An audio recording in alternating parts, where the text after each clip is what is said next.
আচ্ছা সঞ্জয় বাবু আଜ୍ଞା এটা কেতে অକর চাষ করছেন? এটা আমার 9 একর জায়গায় চাଷ ହେଇଛି ଟୋଟାଲ ଆପଲ ବେର ଫାର୍ମ। আচ্ছা এটি কেতে লোক কাম করছেন? এটা আমার ডেলি 10টা 12টা ଲୋକ କାମ କରୁଛନ୍ତି। 12টা লোক কাম ডেଲି করছেন। ডেଲି 10ଟା 12ଟା ଫ୍ୟାମିଲି ଏଠୁ ଚଳୁଛନ୍ତି ପୁରା। এটি কেতে দিন পর্যন্ত এই কুলি রহিব? ଏଠି ବର୍ତ୍ତମାନ ମାର୍ଚ୍ଚ ଲାଷ୍ଟ ପର୍ଯ୍ୟନ୍ତ ପୁରା କୋଳି ରହିବ। গোটে মাস পর্যন্ত? ଗୋଟେ ଆହୁରି ରହିବ ମାସେ। ବର୍ତ୍ତମାନ ଡିସେମ୍ବରରୁ ଆରମ୍ଭ ହେଇଛି, ମାର୍ଚ୍ଚରେ ସରିବ କୋଳି ତୋଳା। আচ্ছা ଆମ ଓଡିଶା ଭିତରେ ଆମର ଢେଙ୍କାନାଳ ଜିଲ୍ଲାରେ ଏଇଟା ଗୋଟେ ନା ଆଉ କୋଉ କୋଉ? ଢେଙ୍କାନାଳ ଜିଲ୍ଲାରେ ଏଇଟା ଗୋଟେ ବଡ ଫାର୍ମ। ଅନ୍ୟ କିଏ କାମ ଭାଗ କରିଛି 100-200 ଗଛ ଲଗେଇଛି। ଆମର ଏଠି 8000 ଗଛ ଲାଗିଛି।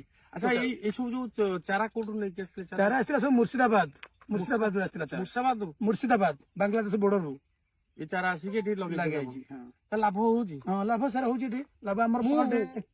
ମୁଁ ମଝିରେ ଦେଖିଥିଲି ଆଜ୍ଞା ଆପଣ ଗଛ ଫଳ ସରିଲା ପରେ ଗଛ ଗୁଡାକୁ ହାଣି ଦଉଛନ୍ତି। ଗଛ ଫଳ ସରିଲା ପରେ ପୁରା ମୂଳରୁ କାଟି ଦିଆହବ।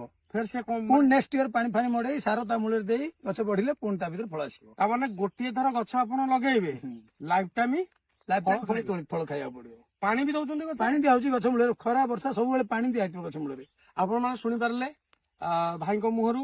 ଭାଇଙ୍କର ବରକୋଳି ବଗିଚାରେ ମାନେ ଲାଭ ଭାଇ ହଉଛି ହଁ, ଲାଭ ଆମର ହଉଛି ପ୍ରଚୁର। ପର ଡେ ଆମର 10 କୁଇଣ୍ଟାଲ କୋଳି 10 କୁଇଣ୍ଟାଲ 12 କୁଇଣ୍ଟାଲ ଏମିତି କୋଳି ତୋଳା ହଉଛି।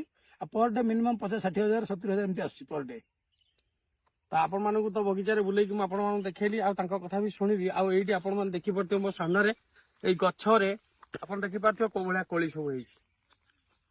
ଆଉ ସଞ୍ଜୟ ବାବୁ ଟିକେ ଆପଣଙ୍କର ଆଡ୍ରେସ ଟା କହିଦିଅନ୍ତୁ। ଆମର ଭାଇ ମାନେ ପଚାରୁଛନ୍ତି ସବୁବେଳେ ଯେ ଏଇଟା କୋଉ ଜାଗାରେ ହେଇଛି? ଆମର ଏଇଟା ଆଡ୍ରେସ। ମୋ ନାଁ ସଞ୍ଜୟ କୁମାର ସାହୁ, ଗ୍ରାମ ବାଉତିବେରଣା, ପୋଷ୍ଟ କାଇମାଟି, ଡିଷ୍ଟ୍ରିକ୍ଟ ଢେଙ୍କାନାଳ।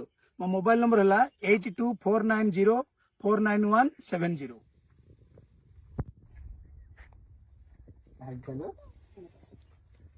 ଦେଖିପାରୁଛନ୍ତି ଏ ତ ଏଇଠି ଏଇଟା ହଉଛି ଭାରତ ସୁନ୍ଦରୀ।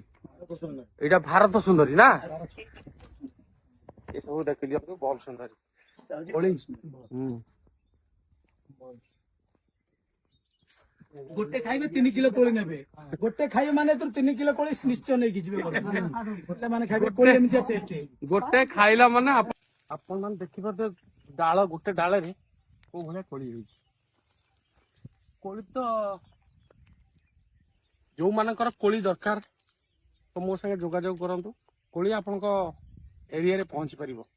ଏଇଠୁ ରାୟଗଡା ବି ପହଞ୍ଚି ପାରିବ, ରାଉରକେଲା ବି ପହଞ୍ଚି ପାରିବ। ଓଡିଶାର ଯେକୌଣସି ଜାଗାରେ ପହଞ୍ଚି ପାରିବ ଆଜ୍ଞା। ଓଡିଶାରେ ଯେକୌଣସି ଜାଗାରେ ଅର୍ଡର କରିବେ କୋଳି ପହଞ୍ଚିବ ଯାଇକି। ସତ କହୁଛନ୍ତି ଆଜ୍ଞା? ଚାଲନ୍ତୁ ମୁଁ ଆଉ ଟିକେ ଭଲ କୋଳି ଆପଣଙ୍କୁ ଦେଖୁଛି। ଇଏ କଣ ନାଲିଆ ନାଲିଆ? ଇଏ ହେଲା ପୁରା କାଶ୍ମୀରୀ ସୁନ୍ଦରୀ।